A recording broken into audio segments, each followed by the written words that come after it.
What's happening, everybody? This is OnnSean with OnBeat Entertainment. Today I'm going to do a tutorial for you in Logic Pro X, and I'm going to give you 3 ways that you can time stretch your audio samples. Now, I know that there are definitely more than 3 ways to time stretch your audio samples in Logic. The reason I'm only giving you 3 is because these 3 are really easy, quick access, easy to pull off if you just have those quick time stretches that are just a very short distance or a minor tweak here and there. These 2 are going to work out great for you. I do have 2 other tutorials that'll show you 2 other methods that are for if you need lengthy time stretches or maintaining the highest quality possible is of major importance to you. I'll show you 2 other methods that you can use. One is with FlexTime and one is with Alchemy. I have 2 other tutorials. I'll give you the links to those tutorials. Actually, I'll pop them up in the top right corner of the screen right now, and you can go ahead and click those whenever you want and check those out as well.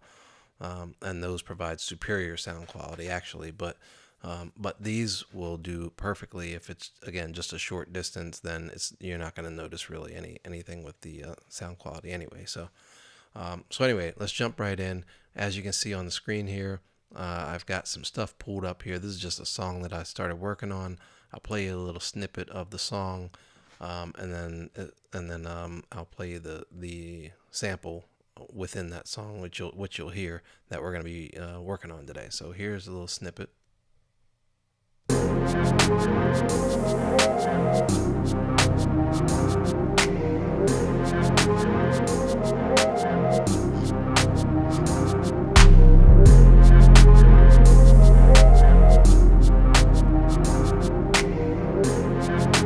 So I'm still building on it, and that's what I got so far. This is the sample that you heard in there.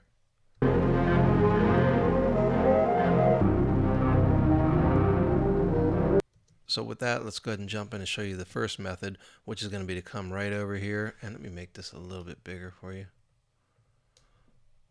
Not squinting. All right, there we go. So come right here to the bottom right corner. Go ahead and click Option. Just move it right to here. And with that, you're probably going to hear the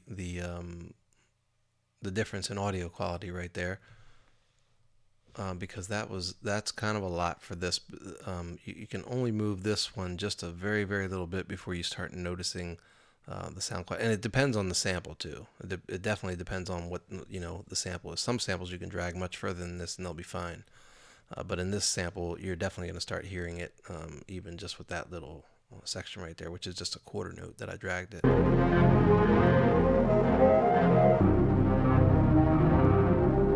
Still definitely very usable, but anything further than that, like if I want to drag it out to here or something, you're definitely going to hear the difference.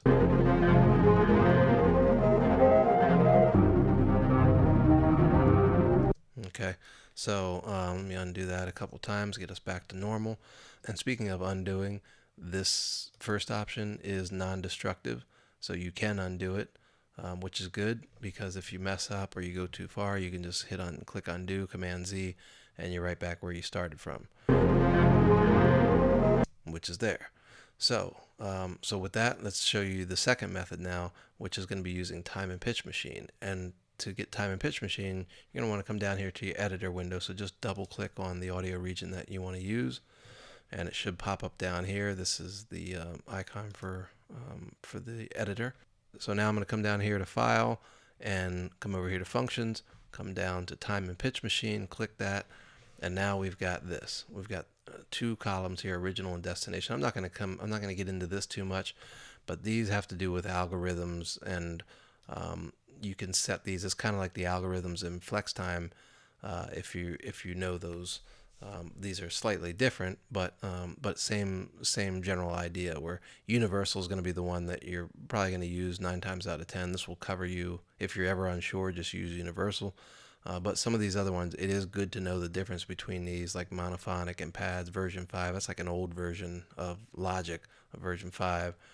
All these have a unique purpose and a unique sound to them, so you're just going to need to learn what they are.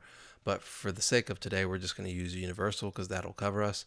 And original tempo 172, which it is. See, here's our project tempo 172, and that's what our sample's locked to.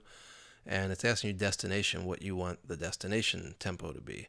Well, I'm gonna say, matter of fact, let's keep it right there, 180, and we'll do process and paste. But before you hit process and paste, understand that this method using time and pitch machine is destructive. The first method was non-destructive. This method is destructive. You won't be able to undo it. When you change it here, it's going to change the original audio file. All right, and it will replace the original audio file with your new file of it at 180 at that point. So if you don't want that to happen, then either don't use time and pitch machine, or I would say better option is just to make a copy of it. So do a bounce in place first so that you have a copy, and then you can go ahead and process and paste. Okay, so I'm going to go ahead and process and paste because I have another copy up here already. But let's listen to the sound quality on that.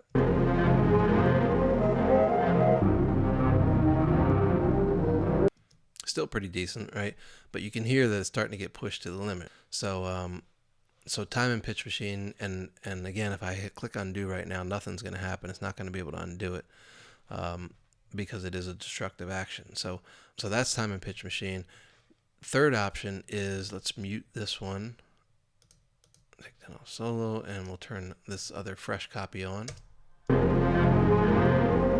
Okay, and now I'm going to come up here with this new sample selected. I'm going to come up here to edit, and I'm going to come down to time stretch, and I'm going to look at these two options right here: time stretch region length to locators, and time stretch region length to nearest bar.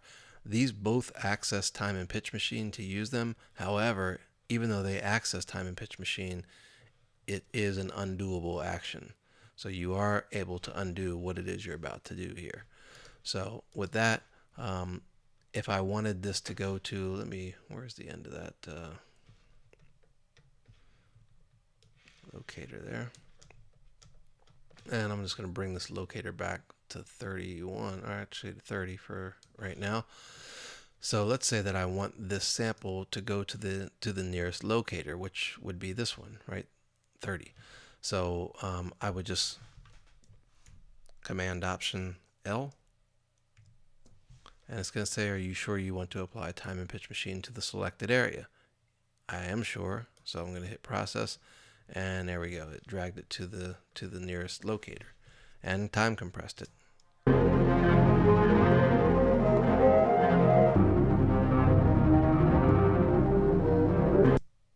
I can undo this. Now instead, if I wanted this to go to, let's say this only came to here, but I need it to go to the nearest bar instead, which would be here. And I'm not talking about for a drink. I'm talking about so they can get over here and fit into where it is I need it to go to. So I would go ahead and Option Command B. And are you sure again with the time and pitch? Of course I am.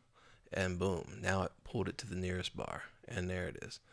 So so that's how you use that. Again, that's accessing time and pitch machine. However, it is an undoable action. All right. So those three methods should get you through most of the time if it's just a very short distance that you need to time stretch, or it's at 171 tempo and you need it to get to 172 or 173 or something like that, or it's just a little bit off and you need it to just fit, so you just drag it in there. You'll be fine with that. You won't be able to hear, the average person is not going to be able to hear any audio difference there.